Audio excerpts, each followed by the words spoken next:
Hey everybody, it's Jane Johnston with the Briar Hill Group at Remax Camosun. I'm here today with Laurel Dietz from Alinea Legal Coaching, Lori Frank from Lori Frank Mediation and Consulting, and Bettina Plendl from Bettina Plendl Financial Divorce Strategies. So we're here today, every Tuesday actually, at 4:30, just to talk about what's happening in the stressful time for families that are spending probably more than your average time together. And resulting in, because of the isolation, some people are approaching co-parenting differently. So today, actually, I thought what we could do is, for those that are currently together and planning on separation and divorce, like where they're sharing a house together, how can they use this time to prepare for eventual separation and divorce? Who wants to start? Bettina, why don't you take that one? Yeah. Oh, absolutely. Yes, I mean, there's lots to prepare regardless when you started separation, but now in the downtime and while you are eventually under the same roof, you can make sure you both can collect the information you would require. If you meet your lawyer and your mediator on Zoom shortly to get started on the process. So there's quite a list from my end for the financial part. You should make sure that if you had assets at the beginning of the relationship, that you have somewhat of a statement for that, any kind of proof, that you have your current family assets, that you have some sort of statement, that you kind of agree on a date of separation. So when the clock is ticking, basically. And maybe for the future planning purpose, how much do you need to live on a month? Certainly this is different at this point, as well, some spend it on Amazon and not at the restaurant anymore. So some just continue to save a bit of money, depending what your income stream is, of course. And then what do you want to do in the future? Think about it. And that is something you can help with, Jane. Selling the house, then again, legal questions, what is included, what isn't, that would be Laurel's department.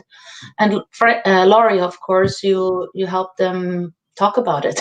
if it's really a tough time, I do the financial part of that. I can help with that. So you're looking at all their assets and liabilities, as well as their monthly. It would be a good time actually to determine what budget they could sit down and actually look at what they're spending their money on, right? Yes. And for the non-financial assets in the home, going through photos, who takes what, and there's often things, one is close to something they bought at a certain point, and dividing those things up, amicable. Okay. If possible. Laurel, what about you? So I might say, if you're feeling a little more adventurous and you really want to proceed down that route, regardless, let's say you're in the planning stages, you can always talk to your lawyer. I always think that's a good place to start, to just get the basics. What are your rights and entitlements on separation?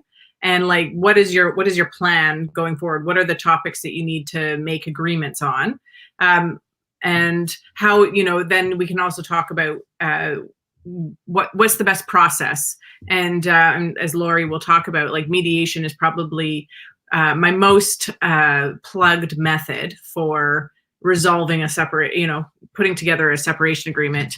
And then as Bettina has said, like, nailing down the finances is probably what takes, I would say, most time. Preparing, just figuring out what are the assets, what are the debts, and then coming up with how you're going to divide it up doesn't necessarily take too long. It depends on how amicable you are with your spouse, but it's usually just figuring out what assets there are and what debts there are. That takes a lot of time. So if you're less adventurous, maybe you're just gathering all that information together. If you're more adventurous and maybe you're getting to a point where you're actually crafting that separation agreement, you're listing your house for sale and you're taking all those steps, because I think that there's nothing really stopping you. As long as you're able to agree with your spouse as to how things are going to happen, there's nothing stopping you from actually starting and completing your separation now during our lockdown. What about you, Lori? What do you think?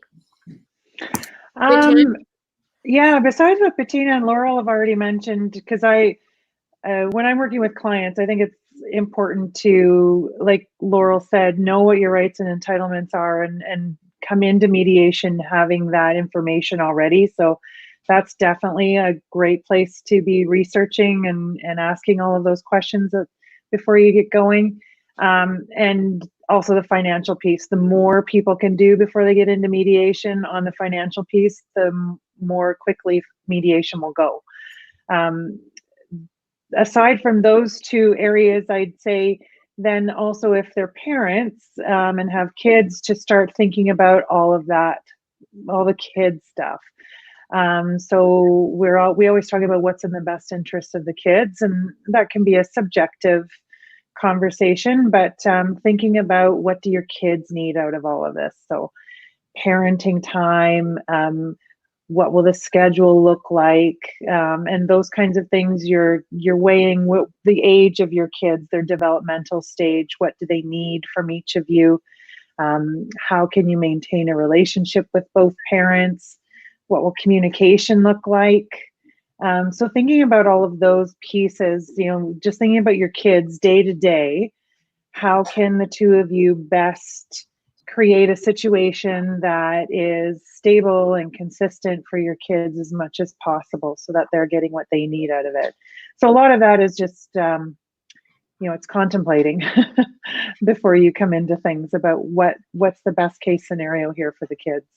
I find I often get a call from people who are thinking about it, which then I refer to you guys because they're at the beginning of the process and they're just wondering what their house is worth. So I guess they're just looking at the biggest asset, but there's lots of other things. Maybe it's a liability too. There's a lot of other things that are, factors that are small details that people need to consider as well. So, okay, are the courts actually, let's talk about this. So let's say they get a separation agreement, then what happens? Laurel, you talk about that one. Yeah. So, a lot of work is put into the separation agreement, and people often are quite fatigued by the time they sign on the dotted line. But that's really when a lot of the work starts. So that's when you're going to be possibly listing the house for sale or transferring title to your spouse, maybe talking to your mortgage broker about refinancing. You're going to start child and spousal support payments. Maybe you're going to be looking at your investments and changing beneficiaries, dealing with pensions, splitting, doing the paperwork to split the pensions or to change beneficiaries, things like that. So then you might have to communicate with the kids' schools about, okay, now we're going to have, communication going out to two parties instead of just one. Changing your tax status. So a lot of work, all the real work starts after you get that separation agreement signed. I would think it must be harder to communicate when you're physically apart than when you're together. Like, I don't know if that's the case. What do you guys find? Lori? I think sometimes people find it easier to communicate once they're not physically near each other anymore. It's just, the physical piece can be, brings up all those things that are maybe causing conflict, right? To be in the same space with someone. So sometimes when you have that space from that other person, it just changes your perspective, and all those little things maybe that drove you crazy before, they're not there anymore, right? And you're just focused, your conversations are just focused on your kids and carrying out all the pieces of your agreement. And so it's a different conversation you're having than, who's doing the dishes and why didn't you clean up, and, it's different, you're not having to deal with all of those relationship, things. It's a different relationship at that point. So sometimes people actually find it easier to communicate after. I think as well, the anxiety is gone, and often through the work with Lori in her role as a mediator, they learn how to communicate and how little tweaks in our language can change the messaging and hence improve it, right?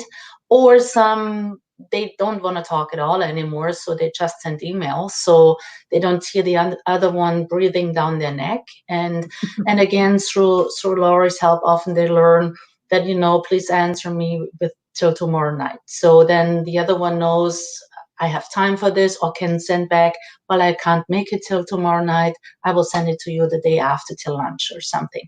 So it's just, and they accomplished a lot already when they signed the agreement. And yes, there's a long to-do list after this. And you should not oversee anything or procrastinate it, because it won't get any easier. You've got to do it regardless. So once this is behind you, you often have that energy pushing you into a new chapter in life. Same as if you moved or if you go on a vacation, there's something new, exciting. So it's a positive change, and that just pushes people moving forward. And I just sometimes hear, how did we get here? I mean, I'm pretty sure they won't want to start all over again, but it's often like, wow, so we are now dealing with this. How did we get here? And they still want to go through some things, but it's the first step in communicating, getting things done, for sure. So we're getting to the time where taxes are due, and I'm imagining that there's a reckoning every year. Is that true, Laurel? Do people have to go through a financial reckoning with their agreements every year? A reckoning. Yeah, a reckoning. So best practice for anyone with kids, whether or not child support is being paid currently, or, it should be reviewed every year. You should be looking at your child support payments that you're making or payments that you're receiving. So usually it's tied to the tax year, because we want to see sharing of tax returns and notices of assessment. So a lot of separation agreements or court orders are going to say that information needs to be shared by the end of May, and changes will be effective as of the end of June or beginning of July, around that. If you haven't been doing child support adjustments, it's never too late to start and request information from the other party, or share it with them if you haven't been sharing it. So that's my pro tip for today is start thinking about child support adjustments and put it into your financial calendar. Do it once a year. Yeah. I would like to mention that child support has nothing to do with your taxes, actually. So they're not tax deductible, and there's no income tax due on child support payments. It's an exchange of money between the parents after the fact for the children, supporting each other with the costs of the child, food, shelter, and so on. And because income can fluctuate each year, we want to make sure the amount which is become exchanged is still fair. Because if one kind of had a wage increase and the other one changed job and is in the beginner stage, there might be more equal, so the payments would technically change. And we want to just make sure, as I unfortunately have seen that child support payments are based on the best year, for example, of a self-employed person, which was way above average. And then that poor person almost had to file for bankruptcy because he couldn't afford the payments anymore, right? And in combination with all the other things going on. So we just want to bypass that and avoid the red tape going back to court for that purpose. So it's always good to revisit it and communicate what you made last year, the previous year. Hey, Lori, when people get older, when their kids get older, obviously that happens at the same time. Just Darn. I'd like to stay around this age and have my kids just continue to get older. Exactly. What happens with their agreements? Like, do they come back to mediation to you after they've got everything in place? They've been separated or divorced for a number of years, and their kids are now like late teens. When do agreements start to kind of like fall off, or is it a lifetime thing? No, agreements can always change according to life circumstances, because life continues to happen, right? And So if you separated when your kids were, say, 5, 6 years old, and now they're 12 years old, well, they're different, right? And they need different things, and your life has probably changed, and maybe, so I find that sort of there's milestones along the way where people may go back and look at their agreements, and it might be a change to their parenting schedule, or might be a change of where the kids are living, once kids get older and have more of a say in things, they might want a different arrangement than they have. And then certainly as kids are getting close to the end of high school, then looking at what does life look like beyond that, in terms of if you're needing to support them through post-secondary or that kind of thing. So yeah, there's definitely stages along the way. I'd say too, if people enter into new relationships, and maybe they get married again and have other children, and so then they're having to schedule with more than just the two initial parents. Now you've got other parents involved, or maybe somebody marries someone who has children, and those kids are going back and forth between two homes. So there's lots of things that change over time, and that cause people to just go back and tweak things. Or you could be like my brother and his ex-wife. They swap partners. Oh my. It's like, oh, we got it wrong the first time. Let's just switch. So it stays in the family. The kids go back and forth. Oh, that's interesting. Well, at least everybody knows each other. They're older now, so it's not so. It's actually a really good thing. He ended up with somebody who he's in a good relationship with her. So. Oh, that's awesome. Yeah. You never know, right? You never know. Okay, so what's happening with the courts then? So the courts are sort of slated to reopen, they say, May 16th or so. What I think we're going to see happen is, and already we're starting to see, is the courts are developing policies and procedures for sort of the second stage. First stage being the reaction, which was like the full-on shutdown, only emergency and urgent applications. And so now they're figuring out what matters can they hear, I think, by telephone or usually, I think, by telephone or video conference. So the Supreme Court is already starting doing some of the hearings that were adjourned from between the middle of March and the middle of May. They're starting to hear some of those hearings by telephone. The Court of Appeal is starting to hear their appeals by Zoom. And I think we have yet to hear from the provincial court, which is probably one of the busiest courts. So that they're quickly figuring out what they can do to help facilitate some of these matters that maybe wouldn't meet that urgent and emergency test, but are still very important and need to be heard in a timely way. Do you, is there an issue with confidentiality with video? Just wondering. Yes.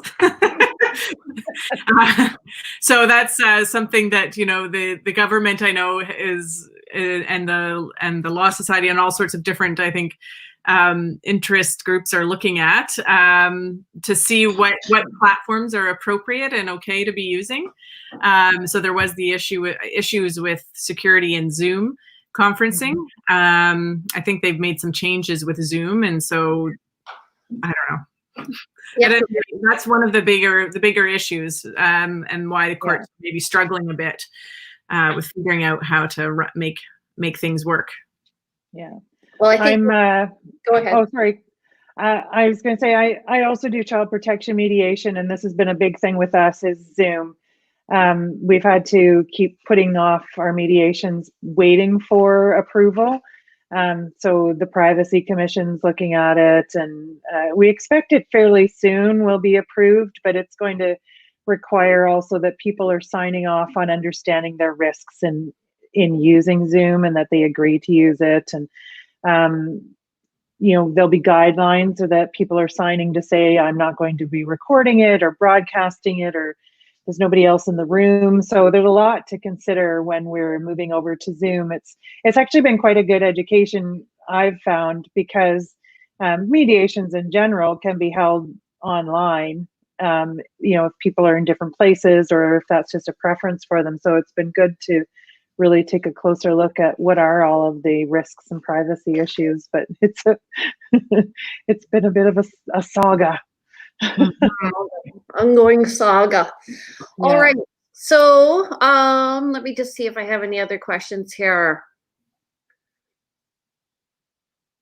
What's the most popular question you're getting? Not popular, but frequent question you're getting right now in your business is, how about you start, Lori?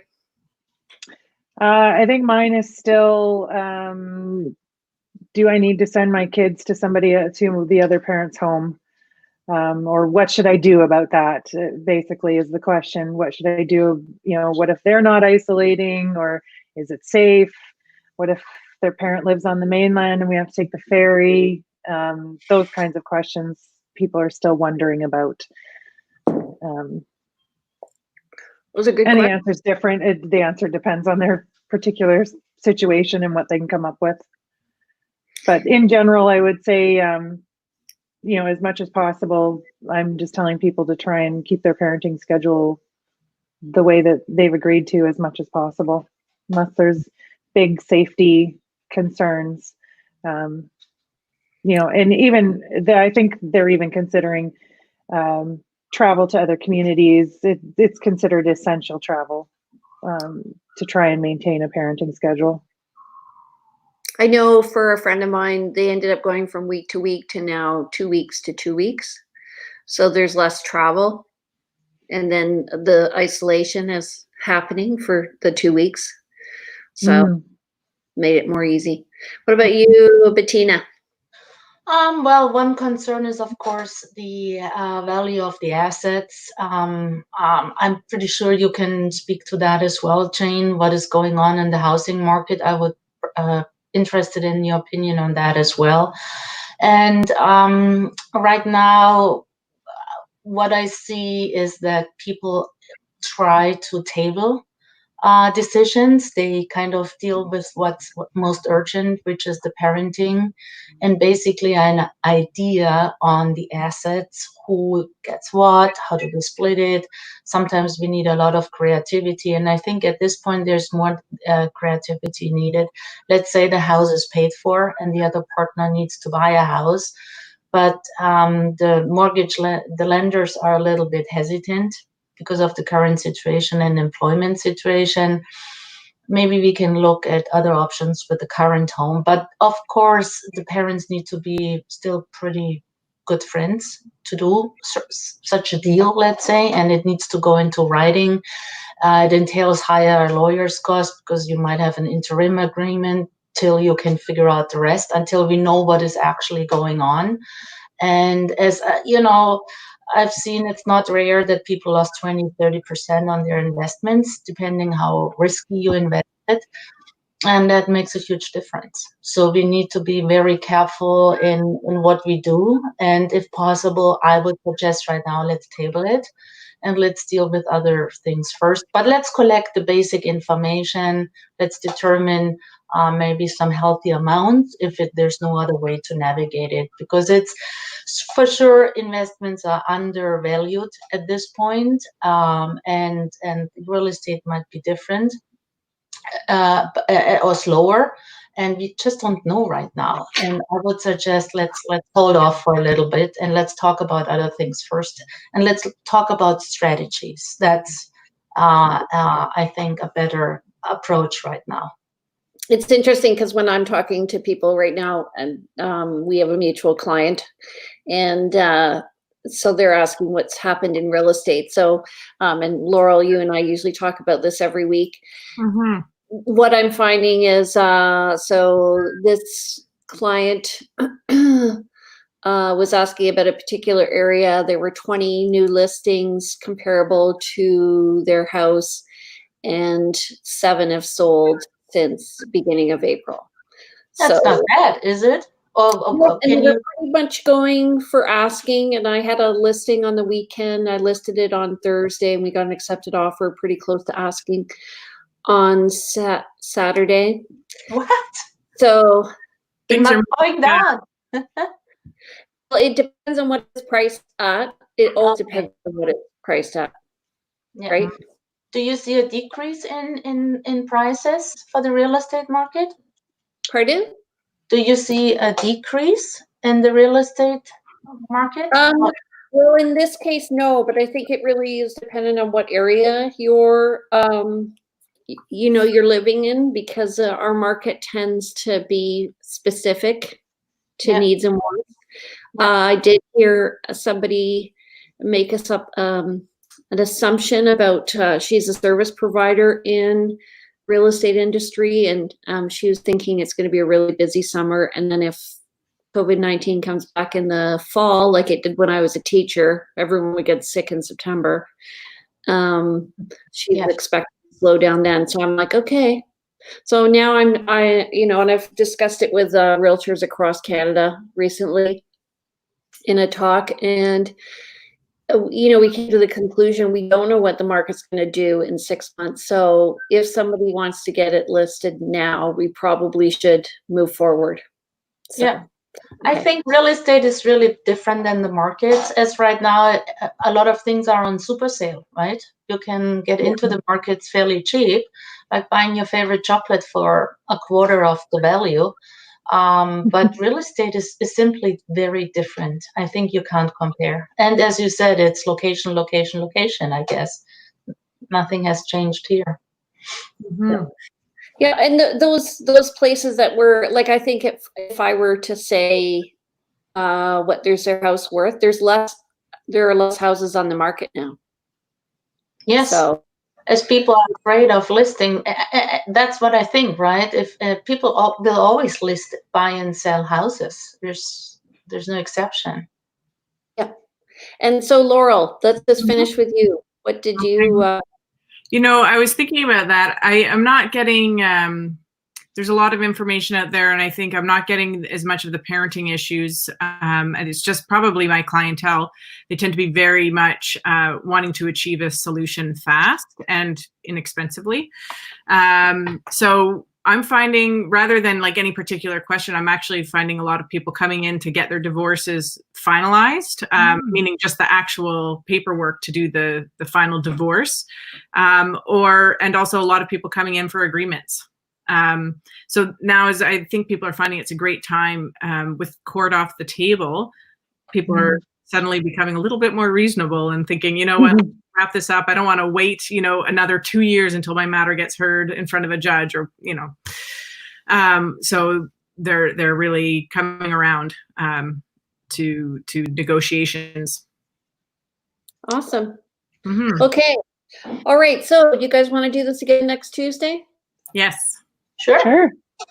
Awesome. Okay. Oh, by the way, as a result of our last meeting, I had a mortgage broker contact me and tell me that she deals with, Bettina, this may be of interest to you, 95% financing. The government allows up to 95% if one spouse purchases from another, and she specializes in those types of financing. So if you guys want a connection, let me know. I will introduce you. Sure. Okay. Good to know. All right. So daily during the week, weekdays, I guess at 4:30, we are here. We are talking to local business owners. Every Tuesday, we're focused on co-parenting, separation, and divorce. The other days, we're focusing on local entrepreneurs. So if you want to know what's happening in the city, who's working, how they've adapted, and how they're providing their services to you, tune in tomorrow at 4:30. We are going to have Amelia. Oh my God, Amelia? Yes. I can't remember, Hum Consulting. She's going to be talking about community, which I think I wanted her perspective on just how things are changing and the perspective of community. I foresee changes happening on how we buy and where we buy from. And now I think there's been a big change. I don't know, maybe you guys will agree with me in just, even meeting our neighbors. It's a lot different than it was 2 months ago. Right? Yeah. True. Absolutely. To the positive. Absolutely. Yeah. And that's, by the way, the collaborative process for divorce and separation is expecting an increase in popularity, because it's just who we are now. We need to work together. There's no way around this. Yeah, exactly. Okay, awesome. Well, on that positive thought, high five, everybody. Thank you, Jane. Very safe. Thanks, Jane. We'll see you next Tuesday at 4:30. Take care. See Bye. you.